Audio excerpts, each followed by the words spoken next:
Hey everyone, so glad you're here. Today, we're diving into a super vital explainer for anyone out there trying to balance, well, literally everything while actually staying productive. We're going to talk about mastering your momentum, crushing student burnout, and building rock-solid self-discipline.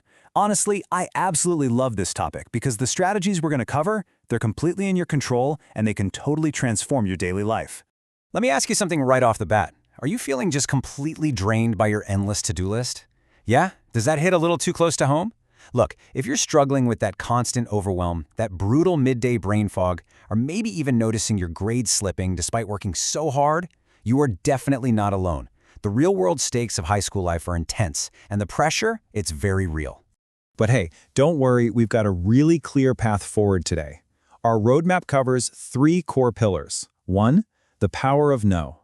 2, fueling your brain. And 3, beating procrastination. All right, so let's jump right into Section 1, the power of no, setting boundaries and task delegation. You know, protecting your schedule isn't just some nice idea. It's literally the absolute foundational step to mastering your momentum. Let's look at a real-world example from our sources. Take the story of a student who actually became known as the girl who joined everything. She had this massive heart and basically said yes to every single club, favor, and school project that came her way. But as you can probably guess, her overall well-being suffered and her grades started slipping. The crazy part? It wasn't a lack of effort at all. It was just total overcommitment. She only turned things around when she learned a really transformative skill, which was politely declining and delegating tasks to her group members when appropriate. Now, we can actually visualize that delegation process using something like the Eisenhower matrix to effectively categorize your workload. Think about your core responsibilities. That's where you absolutely need to focus your personal energy. But those urgent but not important tasks, yeah, those are prime candidates for delegation. By handing those off, you're not just freeing up your highly valuable time to focus on what only you can do, but you're actually empowering your group members and classmates to take ownership too. And I think this really hits the nail on the head regarding our next point. Saying no is about respecting your time and energy, allowing you to focus on what truly matters. So the really crucial takeaway here is that declining a request isn't some negative act. It's not selfish. It's definitely not lazy. Honestly, it's a critical time management hack. It's exactly how you build a fortress around your focus so you can avoid burnout altogether. So here's my challenge to you right now. What is one draining commitment you can say no to today?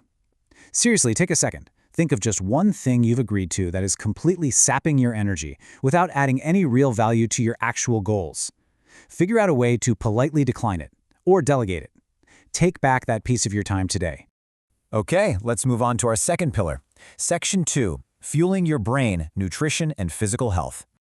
So your brain is essentially a high-performance machine, right? And it requires premium fuel. To understand just how important this is, let's talk about Liam's energy crash. Liam's story is, frankly, highly relatable for so many students. He relied really heavily on sweets, crisps, and sugary energy drinks just to get through the day. And the result? Massive afternoon crashes. Poor nutrition completely hijacked his concentration in his afternoon classes. He was literally working against his own biology, starving his brain of smart food, until he finally made a deliberate change. So, how exactly do we fix this? Well, we use what's called the grocery store strategy. Think about it. The outer perimeter is where you find fresh produce, meats, and dairy. That's the smart food you need for sustained energy and way better concentration. The middle aisles, that's generally where the highly processed foods live, and those are exactly the ones you want to avoid to prevent those brutal sugar spikes and crashes. Shopping the perimeter is such a simple physical hack for much better mental performance. And you know, it's not just about what you eat, but what you do right after. 35%. That is a massive number.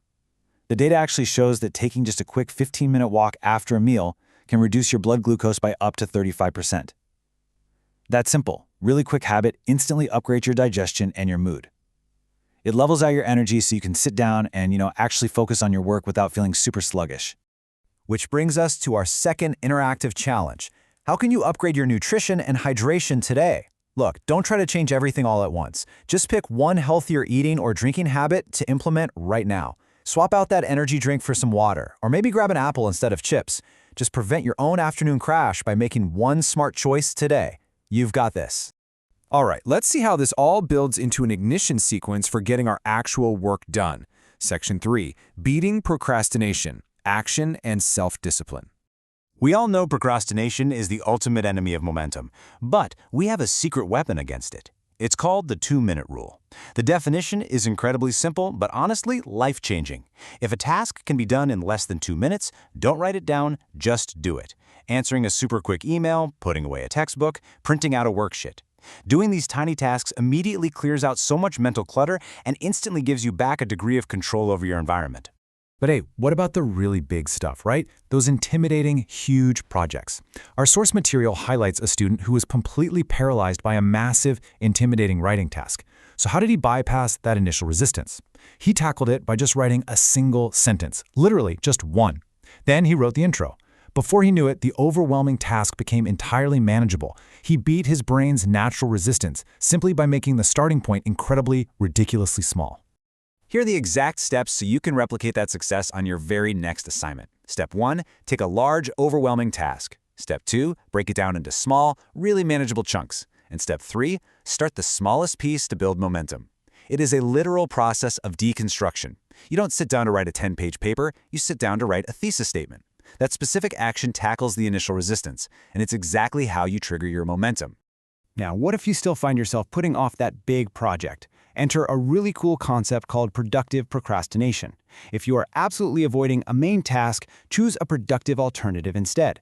So don't just mindlessly scroll on your phone. Clean your room, organize your backpack, or maybe review some flashcards. It's this brilliant workaround where even your seemingly unproductive moments are actively channeled to contribute positively to your life and your efficiency.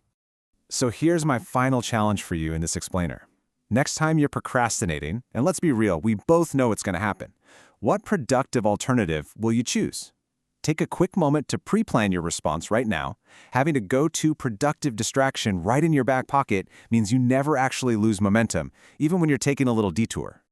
All right, let's bring this all together. To master your momentum and really defend against high school burnout, just remember these core takeaways. First, protect your energy by respectfully saying no and delegating what you can.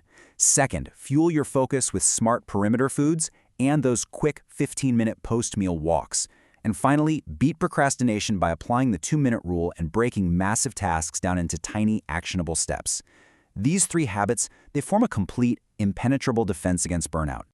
We've covered some incredibly powerful strategies today, but honestly, it all comes down to this final, provocative thought. Your brain is your most powerful tool. What will you feed it tomorrow to master your momentum?